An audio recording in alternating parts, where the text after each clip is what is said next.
Praise the Lord தேவ மக்களே, இந்த காலவெளியில் உங்களை சந்திப்பதில் ரொம்ப சந்தோஷம். உங்களுடைய சூழ்நிலையிலிருந்து வெளியில் வருவதற்கு மிக முக்கியமான ஒரு காரியம் கடவுளுடைய பிரசன்னமே. வேற எந்த காரியத்திலையும் நீங்கள் வெளியில் வர முடியாது. அவருடைய பிரசன்னத்தை சாதாரணமாக நினைக்காதீங்க. அன்னைக்கு தானியேல் தேவ பிரசன்னத்தை 3 நேரம் தேடுனா, வாஞ்சித்தான். அதனால தாங்க இந்த சிங்கங்கள் கூட அத்துமீற முடியல, தொட முடியல. இந்த பூமியில் அநேக கெர்ச்சிக்கிற சிங்கத்தை போல பிரச்சனைகள் நம்மளை கீழே தள்ளுற அநேக விதமான சூழ்நிலைகள் இருக்கு. ஆனா தேவ சமூகம் இருக்கு பார்த்தீங்களா, அது எவ்வளோ பெரிய சிங்கங்களாக இருக்கட்டும், பால சிங்கமாக இருக்கட்டும், நம்மை தப்புவிக்கிறவர் வல்லவர். நம்ம ஆராதிக்கிற தேவன் நம்மளை தப்புவிக்க வல்லவர். இன்னைக்கு எந்த விதமான சூழ்நிலை, நெருக்கம், குழப்பம், தடுமாற்றம் எல்லாம் தேவ சமூகத்தில் வந்து, இயேசுவே எனக்கு நீங்க வேணும்பா, நான் உண்மை மாத்திரம் வாஞ்சிக்கிறேன். நீர் என் தலைவர், நீர் என் மெய்ப்பன், நீர் என் பரிகாரி, நீர் என்னுடைய ஜீவன், நீரே என்னுடைய சுகம். இந்த காலவரையில் உண்மை தேடி வந்திருக்கிறேன்ப்பா. ஒன்றுத்துக்கு உதவாம இருக்கிறேன், உதவும்படி பயன்படுத்துங்க. ஒவ்வொரு முறையும் உமது வேத வார்த்தையில் எனக்கு காண்பித்து இதை செய், இதை செய்யாதே என்று சொன்னீர். ஆனால் நாங்களோ வணங்கா கழுத்துள்ள மக்களாக இருந்தோம். துணிகரமான சில காரியத்தை செய்தோம். உம்மை விட்டு விலகணும். இயேசுவே எங்களுக்கு கிருபை செய்யுங்க, எங்களை விடுதலை பண்ணுங்க, எங்களை விடுதலை பண்ணுங்கப்பா. இன்னைக்கு முதல் வார்த்தையில எங்களுக்கு சுகம் உண்டாகட்டும். யார் யாரெல்லாம் வியாதியில் ஹாஸ்பிட்டலைஸ்டு, ஹாஸ்பிட்டலில் இருக்கிறாங்க, ட்ரீட்மெண்ட், ஸ்ட்ரோக், ஹார்ட் அட்டாக், பலவிதமான மன அழுத்தம், எலும்பு தேய்மானம், கண்களில் பிரச்சனை, காதுகளில் பிரச்சனை, சரீரத்தில் பலவிதமான பிரச்சனைகள், இப்பொழுது இயேசுவின் நாமத்தில் சுகம் உண்டாகட்டும். உங்களுடைய தலைமுலாலே சுகப்படுத்துங்க. இன்னைக்கு பிள்ளைகள் முதல் சமூகத்தில் ஆனந்த ஆக்களிப்போடு கூட கொண்டாடட்டும். இந்த காலவேளையில என் கூட சேர்ந்து ஜெபித்து கொண்டிருக்கும் பொழுது, ஒருவேளை அவங்க வேலைக்கு டிராவல் பண்ணிட்டு இருக்கும் போது காதில் கேட்டுக்கிட்டு இருக்கிறாங்க, அவங்க காலையில் எழுந்த உடனே அதை காதில் மாட்டி கேட்டுக்கொண்டிருக்கிறாங்க. தேவனை நடந்துக்கிட்டு வாக்கிங் பண்ணிட்டு சமைத்து கொண்டு கேட்டுக்கொண்டிருக்கிறாங்க. தேவ பிரசனம் தொடட்டும், இருதயம் தொடப்படட்டும். ஓ தேங்க்யூ ஜீசஸ். இன்றைக்கும் பெரிய காரியங்களை கர்த்தர் செய்ய போவதற்கு நன்றி. ஆமென். தேவஜனமே, அவருடைய செய்கைகளை வந்து பாருங்கள். வேத வார்த்தை எப்படியா வருது? சங்கீதம் 111:4, 111:4.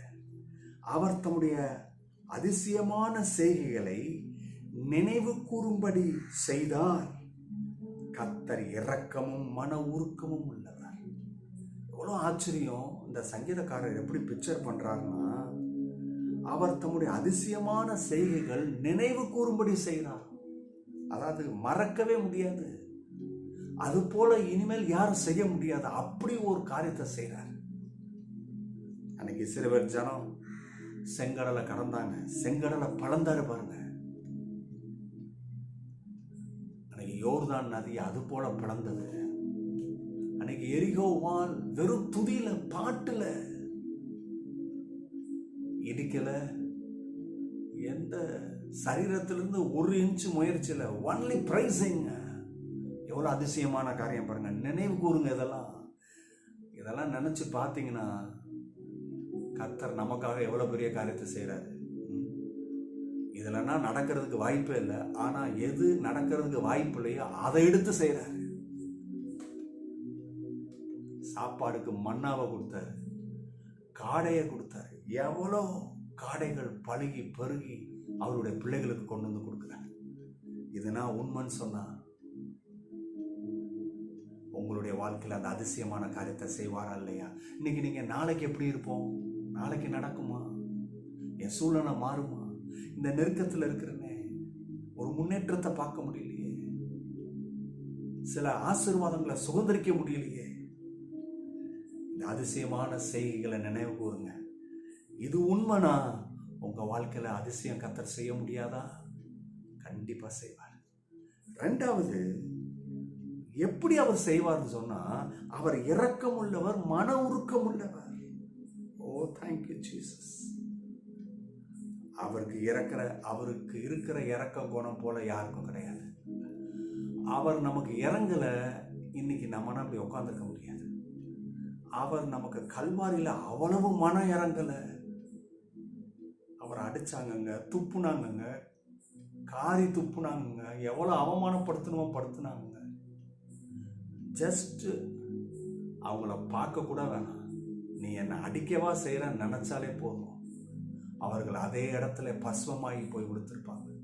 ஏன் தெரியுமா அந்த அவமானத்தை சுமந்தாரு? ஏன் தெரியுமா அவ்வளோ பெரிய நிந்தைய சுமந்தாரு? நம்ம சுமக்க கூடாதுன்றதுக்காக. இது உண்மைனா நீ எப்படி ஓட்டாண்டியா வாழ்வ? நீ எப்படி தரித்திரத்தில் இருப்ப? நீ எப்படி தோல்வியில் இருப்ப?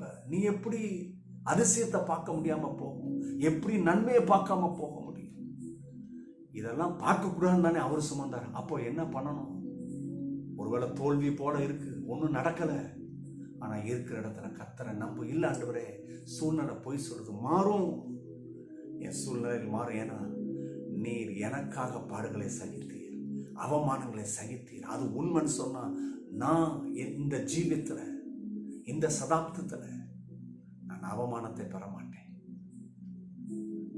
ஓ தேங்க்யூ ஜீசஸ். இறங்குங்கப்பா. ஜெபித்து கொண்டிருக்கும் பொழுதே அநேகர் மேல இருக்கிற துக்கத்தின் ஆவி விலகி ஓடுது. தேவன் ஆனந்த ஆக்களிப்பின் மனமகிழ்ச்சியின் ஆவி ஊற்றுகிறார். பரிசுத்த ஆவியானவர் தொடுகிறார். ஓ தேங்க்யூ ஜீசஸ். ஓ பெருமூச்சோடு கூட துதிங்க, பெருமூச்சோட கூட புலம்புனீங்க, பெருமூச்சோட ஆமா கர்த்தர் நல்லவர், என்னை மறக்க மாட்டார் என்று சொல்லி துதிங்க. பெரிய காரியங்களை செய்வார். ஹல்லேலூயா, ஹல்லேலூயா. இயேசுவின் நாமத்தினாலே ஆமென். God bless you.